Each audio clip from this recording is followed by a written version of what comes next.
A Cadeia da Prece, unindo a família em torno de Cristo, levando o Evangelho a todo mundo através da TV e das redes sociais. Produção: Igreja do Evangelho Quadrangular Ecoville. Apresentação: Rogério Amorim, o seu pastor da televisão. A Cadeia da Prece, Jesus mais perto de você. No capítulo 19 de 1 Reis, quero ler um texto curto aqui. E eu estava...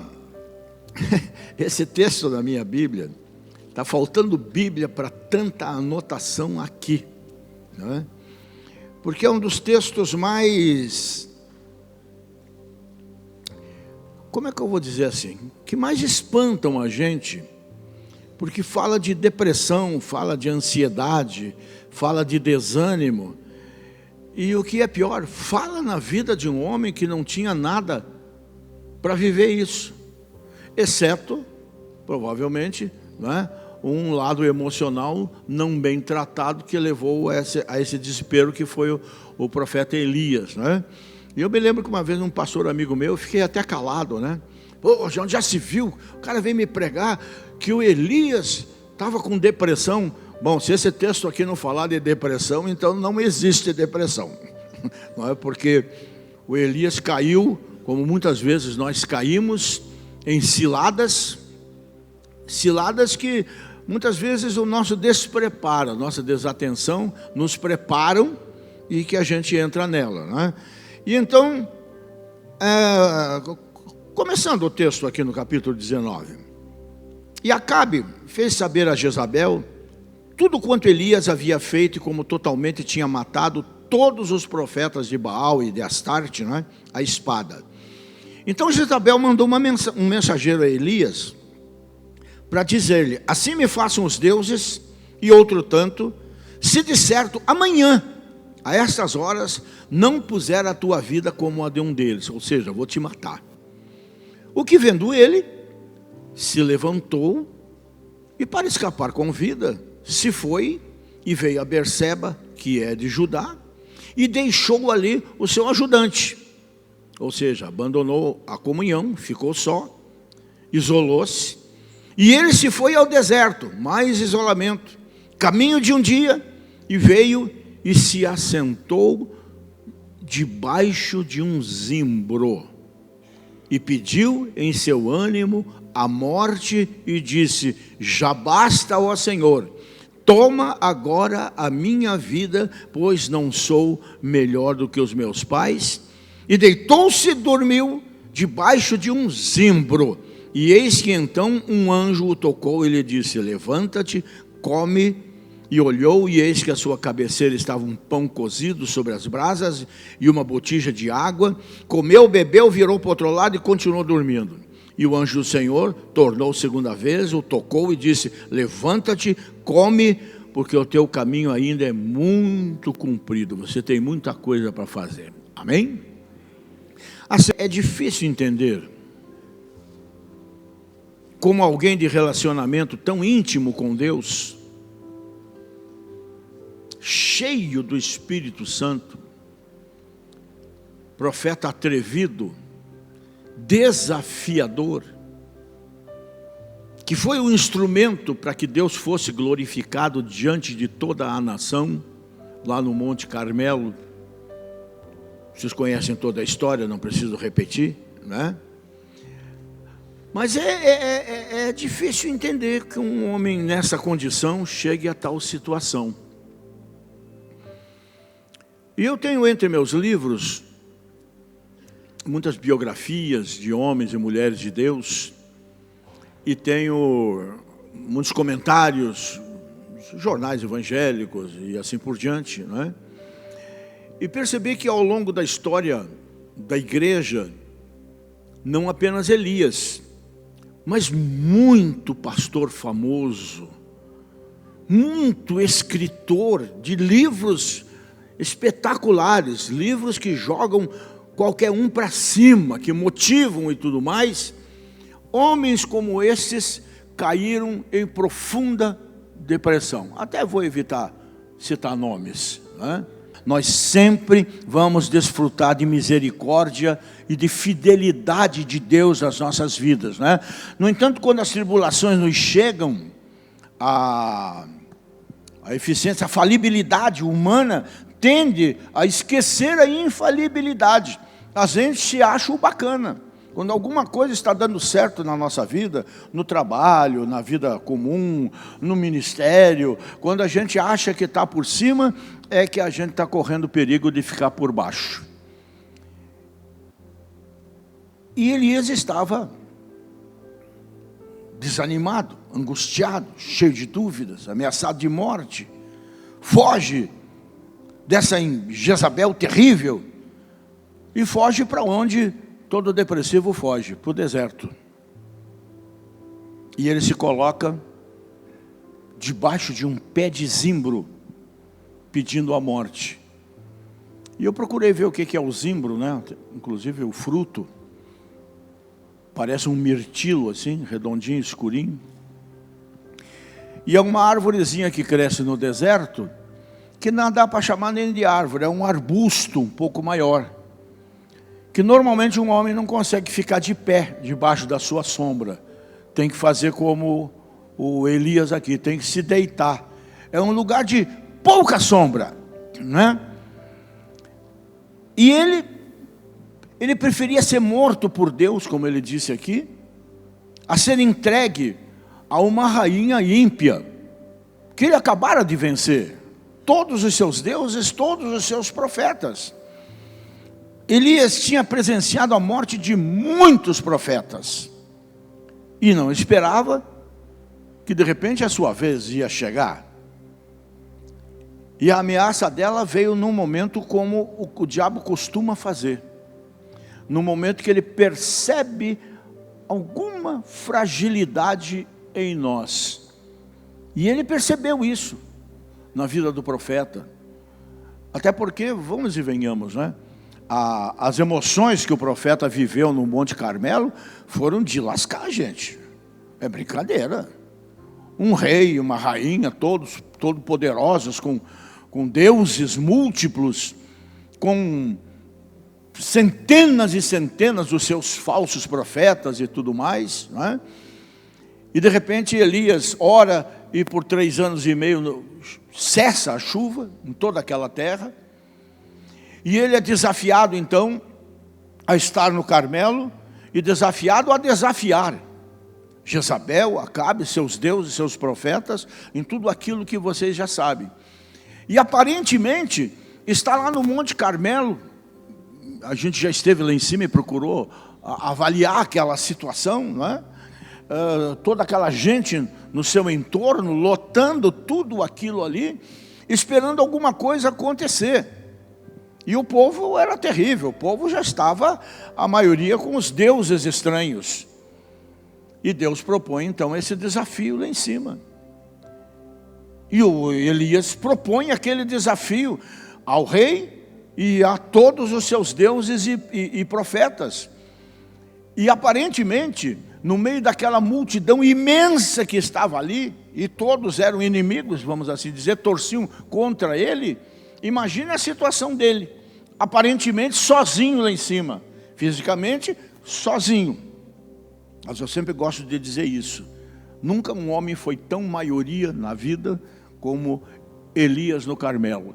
Milhares da população, milhares de profetas, autoridades, enfim, generais de exército e tudo mais, não é?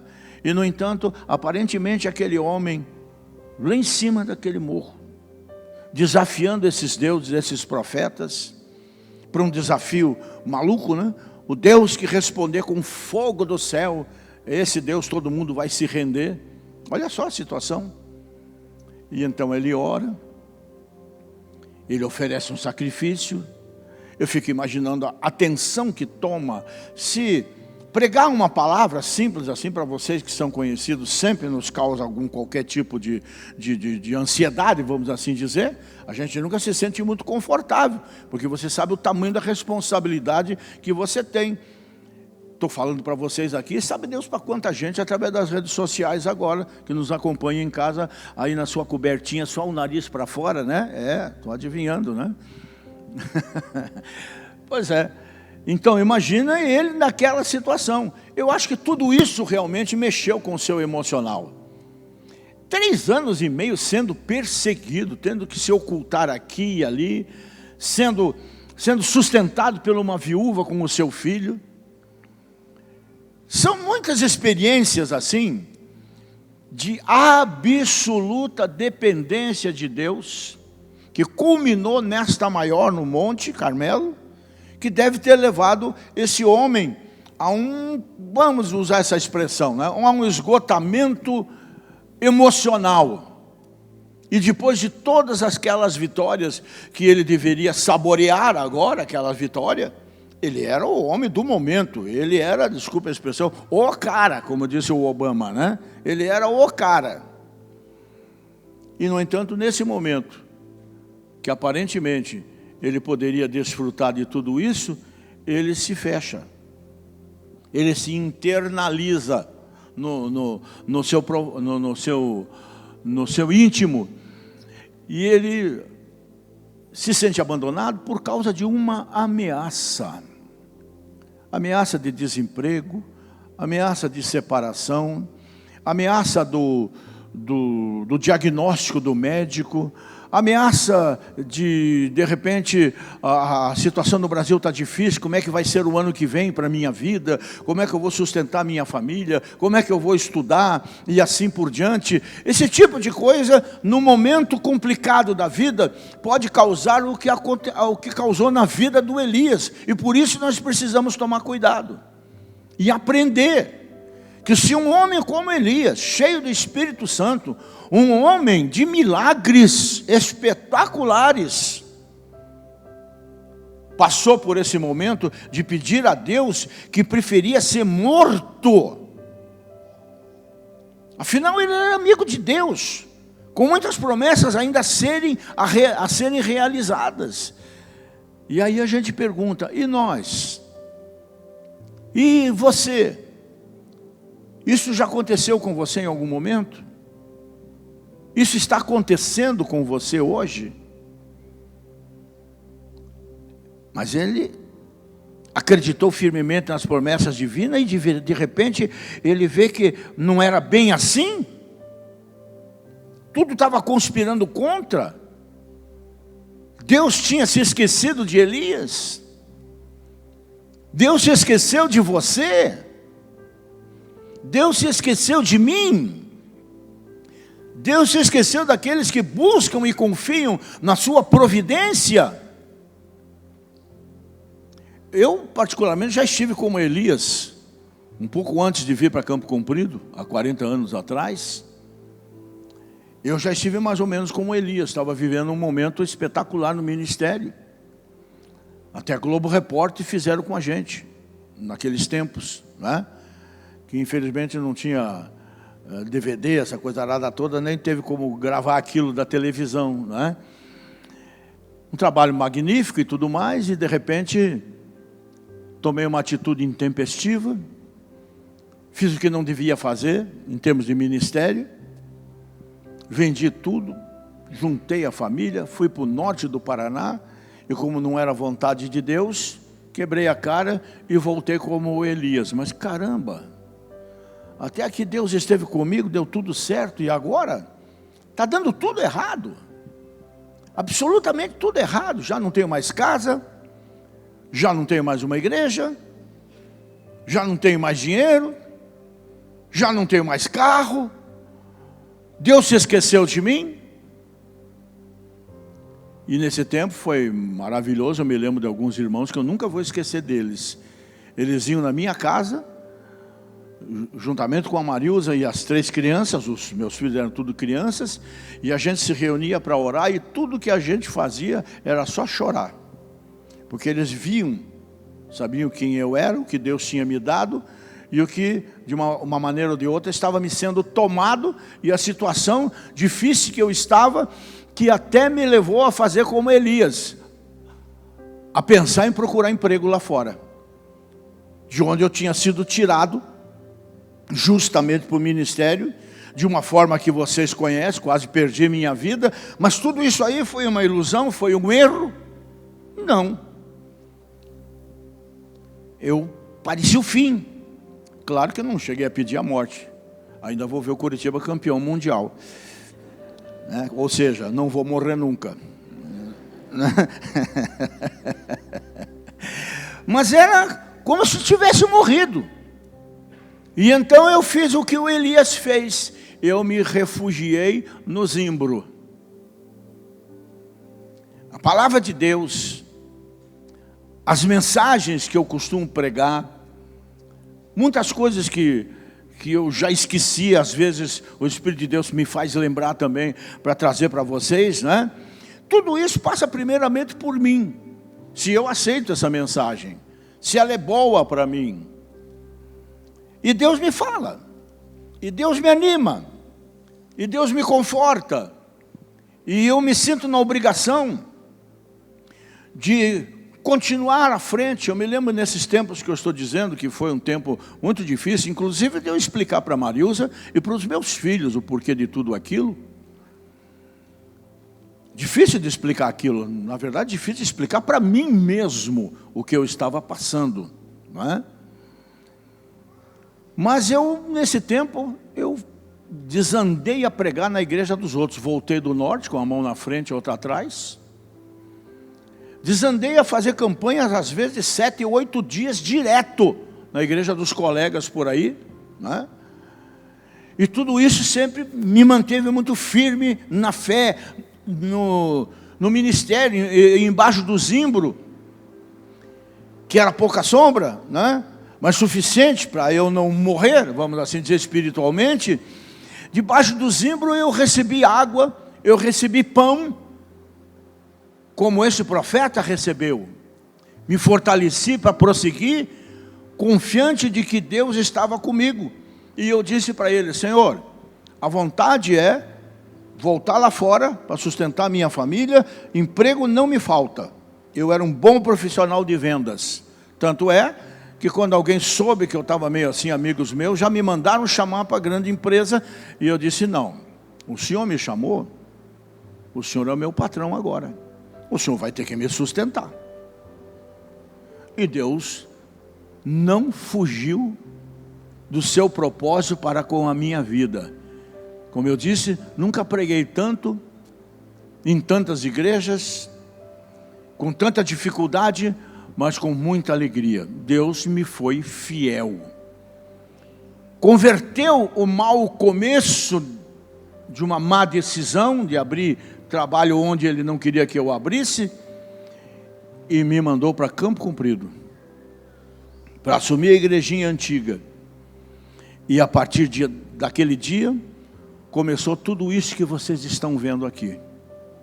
Mas antes, eu tive que passar um perrengue.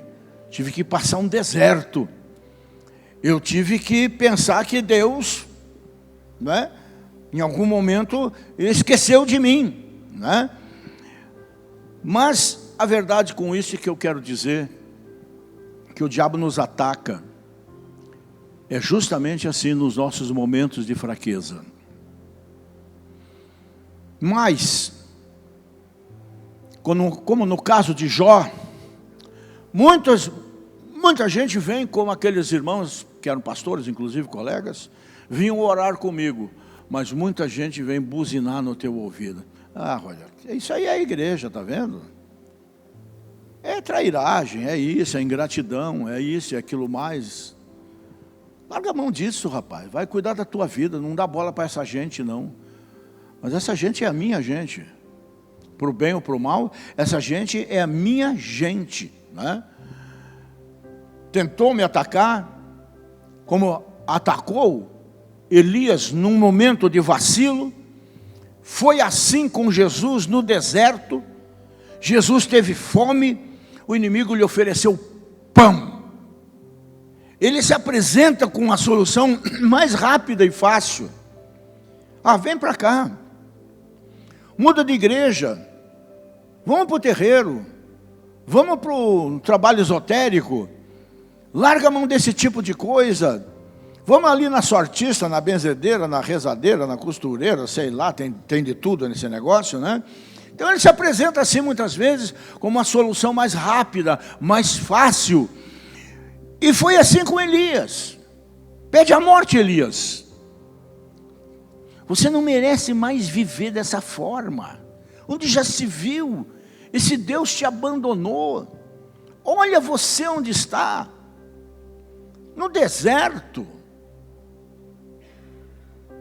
No deserto, sozinho, abandonado, ameaçado, né? E assim como ele martelou na mente deste homem, Elias, ele também martelou na mente de Moisés, de Jonas, de Jó, usando amigos, entre aspas, muito amigos, para dizer para ele, assim como a própria mulher dele: ô Jó, olha para você, vai para frente de um espelho e se enxerga, homem. Abandona esse teu Deus aí e morre. Mas a resposta daquele homem foi contundente, que assim tem que ser a nossa. Aconteça o que acontecer. Os valores da nossa vida são maiores do que os valores humanos, naturais. Os nossos valores são espirituais, são eternos. O que está em jogo não é o nosso bem-estar, não era o meu ministério. O que está em jogo não é o seu trabalho, não é qualquer outra coisa que não seja a tua alma eterna. É o jogo de embaralhamento de atitudes e de entendimentos que Satanás provoca na nossa vida, porque ele não quer o meu corpo. Para que ele quer o meu corpo? Para que ele quer o teu corpo? Todos nós temos o mesmo destino. Isso aqui um dia vai para a sepultura. Não vai sobrar nada. Ainda sobra os dentes e o cabelo por mais tempo, mas um dia até isso também desaparece. Ele quer o que você de fato é. Você é espírito. Você é uma pessoa gerada por Deus. O que foi criado por Deus naturalmente vai voltar de onde veio para a terra. Mas o que foi gerado por Deus, que é o Espírito, esse tem dois caminhos, não é só a terra. É céu ou inferno. É condenação ou é absolvição. Então nós temos que estar muito atentos a esse tipo de coisa e não nos deixarmos vencer, como por um momento um homem de tanta coragem, tanta determinação, um homem que é um exemplo de confiança em Deus lá no Carmelo, de repente, pela sua fragilidade emocional, se deixa cair da maneira como ele caiu na sua confiança em Deus, né? E quando você estiver caminhando para o deserto, lembre-se sempre, refugie-se no zimbro. É pouca sombra, mas é sombra. É o tempo suficiente para você botar as tuas ideias em ordem. Deitou-se e dormiu debaixo de um zimbro. Eis então que o anjo o tocou e lhe disse: levanta-te e come. O Senhor sempre estenderá a sua mão. Na sua maior crise, no seu momento mais difícil de vida, de casamento, de saúde, o Senhor sempre estenderá a mão. Sempre haverá uma solução favorável para aqueles que não vacilam, mas continuam confiando em Deus, apesar das circunstâncias. Lembrando-se que nós somos o povo que não vive por vista, mas vive por fé. E fé é uma coisa teoricamente irreal. Não se apalpa, não se toca a fé, mas ela é tão poderosa que traz a realidade até aquelas coisas que a gente pode tocar. Então, vocês estão ainda aí? Tá bom. Elias recebeu, vamos assim dizer, o rema de Deus, né? Deus falando especificamente para ele. E Deus está com uma vontade tão grande de falar com você. Aí você vai me dizer assim: mas é tudo que eu quero. Sim, então por que você não abre a Bíblia? Por que você não mantém um diálogo com Ele através da sua oração diária? Então o anjo vem e coloca ali para ele o que ele mais precisava. Mas ele estava tão desanimado que o texto diz aqui: comeu, bebeu, voltou a dormir. Isso não pode acontecer conosco. Nós temos que manter o ânimo. Nós temos que ter o ânimo pronto sempre para as coisas de Deus, para a voz de Deus, porque Deus fala não quando eu quero, quando Ele quer. E normalmente quando Ele quer eu estou desatento. E por isso nem percebo que é a sua voz, como aconteceu logo em seguida, quando ele se meteu numa outra caverna e Deus manifestou a sua graça de muitas formas, mas só veio falar quando ele estava sossegado, porque Deus fala baixinho, gostoso aqui no ouvido. Na verdade não é nesse ouvido, é no ouvido do Espírito. Ele fala interiormente, né? Então, gente, o caminho foi realmente longo. O profeta caminhou por 40 dias no deserto, conforme o anjo disse para ele, mas caminhou agora fortalecido por Deus. E talvez Elias desejasse comer e dormir para sempre, como muita gente. Tem momentos na vida, né? Tem principalmente pessoas que superestimam pessoas, momentos de separação. Parece que só existe um homem na vida, né? Parece que só existe uma mulher na vida. O que mais tem no mundo é homem e mulher, gente. Agora o que não tem assim fácil é a salvação da alma, é a comunhão com Deus, infelizmente, né? Então, talvez ele desejasse realmente comer. Não, eu vou comer, vou virar para o lado de lá e é aqui que eu fico mesmo. Morro aqui. Mas é impossível permanecer inerte quando Deus nos fala, nos fazendo saber que Ele está conosco. Apesar do temporal, apesar das tempestades, apesar até de, às vezes, alguma tragédia que a gente, pelo menos a gente rotula como tragédia na nossa vida, porque principalmente o crente tem essa mania, né? Aumenta tudo, né? O importante é saber que, mesmo nesses momentos, Ele está conosco. E quando Deus fala, gente, tudo se transforma. Quando Ele diz, não temas, porque eu estou contigo, é impossível não se levantar. E eu quero dizer nessa manhã, no nome dEle, não temas, porque Ele está com você. Esse momento é transitório.